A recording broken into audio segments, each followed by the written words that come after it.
In this video, I will give you the definitive guide on how to defeat the fleet meta using Rebels, meaning how to take down General Kenobi's Negotiator and how to take down General Grievous' Malevolence fleets. And I will show you how to do that coming right up. But first, instead of using all my resources to try to, maybe get Darth Malak a year and a half, 2 years after his release, I sunk it all into Rebels. And I will tell you, was it worth the investment? As you can see here, Admiral Ackbar, Relic 7. Bistan, Relic 7. Scarif Rebel Pathfinder, Relic 7. Biggs, Relic 7. And of course, Han and Chewy, both at Relic 7. This is your starting lineup, and let's dive into it. Alright everyone, so before we get into battles and strategies, let's just take a quick peek at the fleet here, and we'll hop into it. So your main engine for this fleet is Han's Millennium Falcon. It is the most critical ship that you're going to have to make this work. Not only does it have the buff dispel on the basic, but it's constantly attacking out of turn.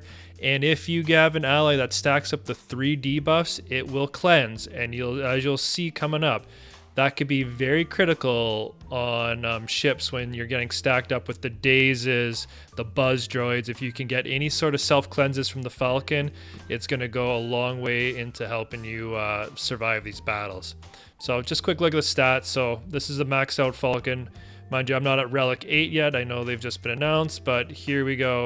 195 speed, so it's pretty fast. Here's our Bistan's Ewing. Our stats on this thing is we got 161 speed. So as you can see here, he also gets a bonus of plus 25 speed. So that's going to bring Bistan up to 201 and a quarter. So he is fast, and he should outrun everybody with the exception of 5s. The other thing here to notice with Bistan and why he's so critical in this main lineup is if you get a finishing blow, 15% turn meter, and Bistan's Ewing also gets that. Also, if an enemy is target locked, Bistan, or on this ability, when Bistan target locks, he gets 30% turn meter. And as you can see back over here, if an enemy becomes target locked, another random ally gets 35% turn meter and advantage. Now that we know that, the next important ship in that starting lineup is not the Rebel Y-Wing, it still is Biggs. And the reason it's still Biggs is because if you look at his unique, whenever there's a target lock, he taunts and he recovers 40% protection. On Biggs's basic, he also inflicts target lock. So this is driving turn meter for the entire fleet, albeit at random. It's causing Biggs to taunt. He's getting extra protection. And if you factor that in with Home 1, whenever an ally attacks out of turn, they have 50% critical damage up and gain protection up. So that's going to help Biggs' survivability, and with all this extra critical damage, it's what makes the Rebel fleet and attacking out of turn so dangerous. But the Negotiator and the Malevolence are both set up to counter this fleet. The Negotiator, you have the decreased damage for attacks out of turns, and on the Malevolence, there's a lot of critical avoidance, which is why those two are now at the top of the meta and Rebels are not. But we can still beat them. So just before we hop into battle here, another thing to note is everyone needs to have multiple good fleets now, whether it's Grand Arena with multiple fleets, whether it's territory battles, whether it's territory wars, and even in your arena shard. So I use the Negotiator here on defense for everything. I don't use this in my shard. I use it on defense in my fleet shard, but I climb with Rebels. And the reason is because mirror matches are an absolute pain. And since my Negotiator is still only 6 stars, I'm at a speed disadvantage to everybody else, so it makes the climb that much harder. I unfortunately am a guild that does not get quite high rewards. I know there's probably a lot of you in similar situations, so I don't have Malevolence at all, and my Negotiator isn't even 7 stars yet, so I rely heavily on Rebels to keep me in first place daily. And it is absolutely possible. So let's hop into a battle here, and I will show you how this works. So as of note, this Rebel fleet actually works a lot better against Negotiator versus Malevolence. Malevolence is a little more RNG dependent, I find. They both work. They're both well over 50-60%. Against Negotiator, I'm pushing probably 90% success rate. So As you can see, this person here, this lineup here, I did another video on that, on this particular lineup. You can see in the top right corner. We'll attack the center guy here. This power, he has a 570,000 power. So this is a very, very maxed out fleet. As you can see, my rebel fleet's at 523. Again, Millennium, Falcon, Biggs, Bistan starting lineup, and then your first reinforcement, you're actually going to want the rebel Y-wing against Negotiator. This may change versus Malevolence, and we'll get into that later, but Y-wing, Cassian's U-wing is a must. I also have Wedge, which is handy, and if everything goes wrong, I got Hound's Tooth in there as kind of the Hail Mary prayer. So let's see what happens. Okay, so their 5s outran my Bistan, which is crazy. So as always, we're going to charge Jedi Knight Anakin. We're going to throw the target lock on him, try to get some more turn meter out there, get Biggs to taunt. And now that there's target lock, Biggs will call for an assist. So hopefully we could do a big hit. The reason why we're targeting Anakin is because if we get him triggered here, the AI will always use Republic protection. And if we hit him hard, we'll trigger unending loyalty. Let's go ahead and hit him again. Sometimes you can get lucky and he has a sliver of red yet, and then you can use Han's AoE and take him out right from the get-go. All right, so we survived the first thing. So first thing here is we have buff immunity on Biggs, but he's still taunting, so we're fine. What you have to be wary of is if they cleanse the taunt here and he has buff immunity, you're gonna have to use Ackbar's this cleanse and heal ability here, because Biggs won't be able to get it back, and what they're going to do is they're going to start targeting Bistan. Even though he's stealthier, they're going to cleanse this off him real soon with the Y-wing, and they're going to start hammering Bistan, and it's going to fall apart on you. So right now, since he still has taunt, we're good. We can go ahead and use our mass AoE here. Hopefully get a big hit over. Okay. So now they've pulled off the taunt, but since he was taunting, we got Bistan still under stealth, so we're sitting good. And then now we're just going to hammer on Y-wing. The reason R is because once we trigger the unyielding loyalty, since he taunts, he's going to come right out of stealth, so we could keep hitting him and actually be able to eliminate him. All right, and we're not going to trigger this ability, the outmaneuver on the Falcon, until we get days. So we're going to keep hammering out the Y-wing here.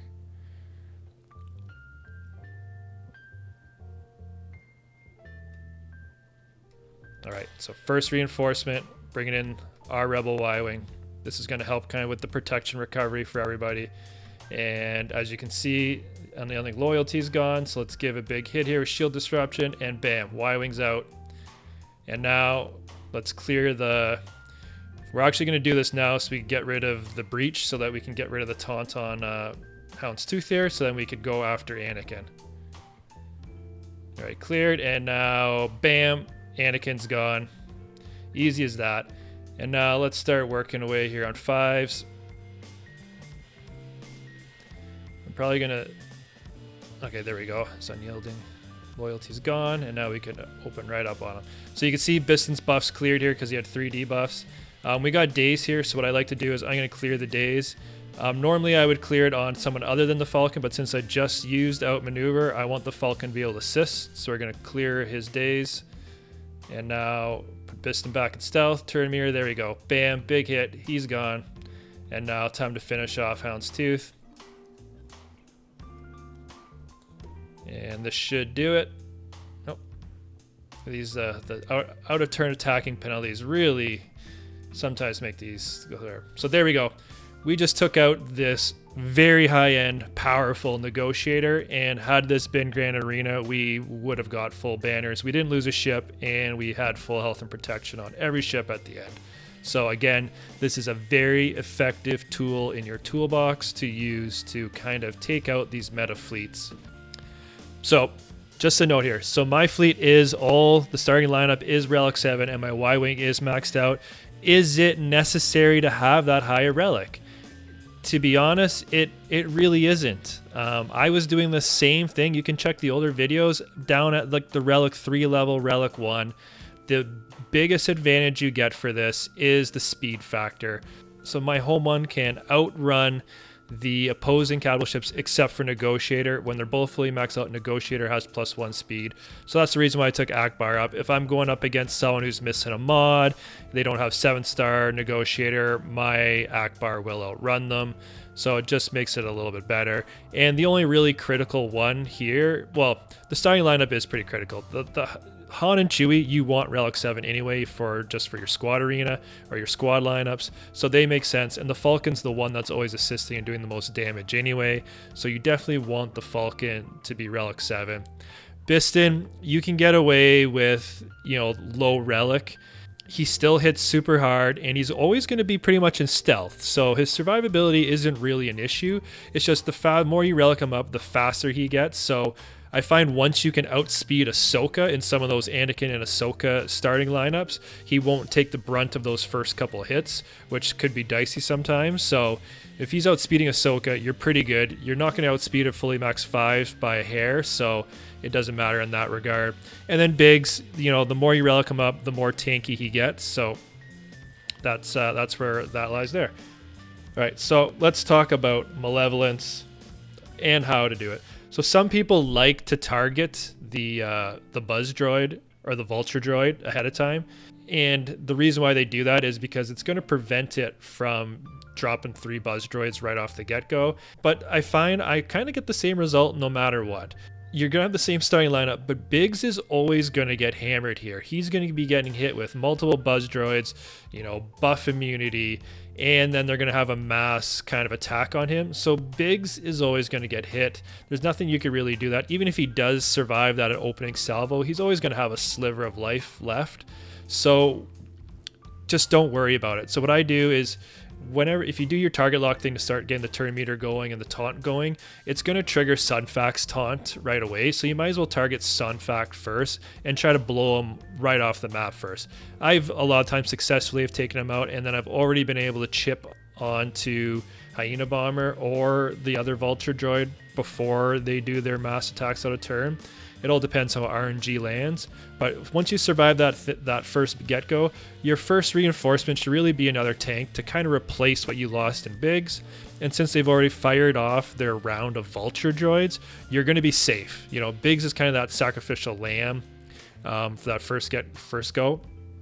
The key here, that's what's different compared to Negotiator, is Cassian sometimes might even be your first, depending if Biggs survives, or your second reinforcement. And the reason for that is you need him to come in, and you got to use this cleanse ability to pluck one of those Buzz Droids off one of your critical ships.